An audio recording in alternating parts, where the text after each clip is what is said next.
जय साईं राम, नमस्कार। मैं ब्रिजमोहन सूरी आज आपसे बात करने वाला हूँ। बहुत सारे लोग मुझसे पूछते हैं कि हम धर्म स्थान में जाते हैं, हम मंदिर वगैरह तो जाते हैं, आखिर इसका लाभ क्या है? हम नाम सिमरन करते हैं, इसका क्या लाभ है? क्या ये यूं ही है या हमें इसका लाभ मिलता है? देखिए, सबसे पहले आपको बता दूं कि परमात्मा अपने सृष्टि को चलाने के लिए दो वाइब्रेशन छोड़ते हैं, एक पॉजिटिव, एक नेगेटिव। और जब ये पॉजिटिव और नेगेटिव वाइब्रेशन चलती हैं, तो हमारी जिंदगी में दुख और सुख तय होते हैं। हम जब पाठ पूजा करते हैं, हम जब नाम सिमरन करते हैं, तो हमारा शरीर एक्टिवेट होता है। जैसे मोबाइल चार्ज किया जाता है, ऐसे बॉडी चार्ज होती है और हमें परमात्मा की पॉजिटिव वाइब्रेशन मिलती है। जब हम मंदिर जाते हैं तो वहाँ की धरती विशेष होती है। ये धर्म स्थान, मंदिर, गुरुद्वारा यूं ही नहीं बन जाते हैं। परमात्मा ने इसके लिए स्थान तय किया होता है और ये वाइब्रेशन के एक तरह के टावर होते हैं, जहाँ पर पॉजिटिव वाइब्रेशन इकट्ठी होती है। और जब वहाँ जाते हैं तो हमारी मनोदशा बदल जाती है, हमारा मन स्थिर हो जाता है और हमें पॉजिटिव वाइब्रेशन मिलती है। आपने कितनी पॉजिटिव वाइब्रेशन की अंदर इकट्ठी की है, यही तय करता है कि आप कितने अच्छे इंसान हैं। कितनी आपने नेगेटिव वाइब्रेशन अपने अंदर इकट्ठी की है, ये तय करता है कि आप कितने बुरे इंसान हैं। तो अब पॉजिटिव वाइब्रेशन आएगी पॉजिटिव बातें करने से, परमात्मा का नाम सिमरन करने से, मंदिर जाने से। इससे हमारे पॉजिटिव वाइब्रेशन का सिग्नल एक्टिवेट होते हैं और परमात्मा द्वारा छोड़ी हुई पॉजिटिव वाइब्रेशन हमारे शरीर में प्रवेश करती है। इसी तरह जब हम बुरा सोचते हैं, किसी का बुरा करते हैं, तो नेगेटिव वाइब्रेशन के सिग्नल एक्टिवेट होते हैं और हमारे शरीर में नेगेटिव वाइब्रेशन प्रवेश करती है। अब जब हम मंदिर में जाकर नाम सिमरन करते हैं, तो नेगेटिव वाइब्रेशन भी जो हमारे शरीर में होती है वो कम होने लगती है। और जो नाम सिमरन मंदिर में किया जाता है, एक माला जाप करते हैं तो 10 माला का फल मिलता है, और अपने निवास पर करते हैं तो एक माला का फल एक ही मिलता है। इसलिए धर्म स्थान में जहाँ पर पॉजिटिव वाइब्रेशन का टावर है, यदि वहाँ पाठ किया जाता है तो 10 गुना मिलता है। और हमारे स्वभाव में, हमारी नेचर में अच्छी बातें जुड़ें, हम लोगों का भला करें, हम नेगेटिव ना सोचें, बुरे विचार हमें ना आए। इसके लिए जब हम धर्म स्थान में जाते हैं तो हमारी सोच बदलने लगती है। धार्मिक ग्रंथ पढ़ने से या किसी धर्म स्थान पर जाने से हमारी सोच बदलने लगती है और पॉजिटिविटी हमें आने लगती है। अब कुछ लोग कहते हैं कि यदि हम बुरा करते हैं तो उससे क्या होता है, और कुछ लोग कहते हैं यदि हम अच्छा करते हैं तो उससे क्या होता है। देखिए, आपके पास यदि बुरी वस्तु आनी है, बुरा समय आना है आपकी लाइफ में, तो आप यदि अच्छा कर्म करते हैं तो वो भी मीठा बनकर आएगा। परंतु यदि आप बुरे कर्म करते हैं तो अच्छाई भी बुरी होकर आएगी। इसको इस उदाहरण से समझिए। दो व्यक्ति हैं, एक बुरा एक अच्छा, दोनों की किस्मत में है अच्छा खाना लिखा हुआ।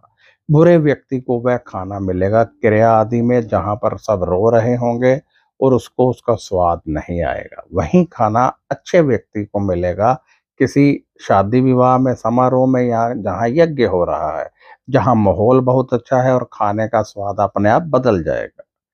तो यहाँ पर आपने ये देखा कि हमारी जिंदगी में हमें जो मिलना है, यदि हम अच्छे कर्म करते हैं तो अच्छे ढंग से मिलता है, और यदि बुरे कर्म करते हैं तो फिर अच्छी चीज भी बुरे ढंग से मिलती है। एक संत थे, नहर क्रॉस कर रहे थे, तो एक व्यक्ति ने उनकी मदद कर दी। तो संत ने सोचा कि इसको कुछ देना चाहिए।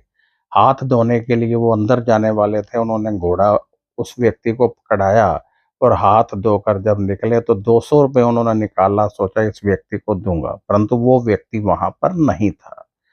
संत इधर उधर देखते रहे, वो कहीं दिखाई नहीं दिया। संत ने घोड़े पर नजर डाली तो उनकी घोड़े की काठी नहीं थी। संत के हाथ में 200 रुपये था जो उस व्यक्ति को देना चाहते थे। संत अपनी काठी ढूंढने लगे। सामने एक दुकान पर नजर गई तो उनकी घोड़े की काठी वहां पर थी। उन्होंने जाकर पूछा, भाई ये काठी तो हमारी है। उन्होंने कहा, अभी एक व्यक्ति 200 रुपये में बेच कर गया है। संत मुस्कुराने लगे और सोचने लगे कि मैं तो उस व्यक्ति को प्रसाद के रूप में 200 रुपये देना चाहता था, परंतु उसने धैर्य नहीं रखा और चोरी द्वारा 200 रुपये ले लिए। यानी उसकी किस्मत में 200 रुपये थे। थोड़ा धैर्य रखता तो प्रसाद स्वरूप संत के हाथों से मिलते। उसने धैर्य नहीं रखा तो चोरी करके ले गया और अपना अगला कर्म उसने खराब कर लिया। हमें अवसर मिलते हैं, अवसर मिलते हैं पाठ पूजा करने के, किसी संध्या में बैठने के, कोई जागरण में बैठने के। ये अवसर लिमिटेड हैं जो हमारी किस्मत में हैं। अब वहाँ हम कितना पाठ पूजा करते हैं वही हमारे कर्म बनाता है।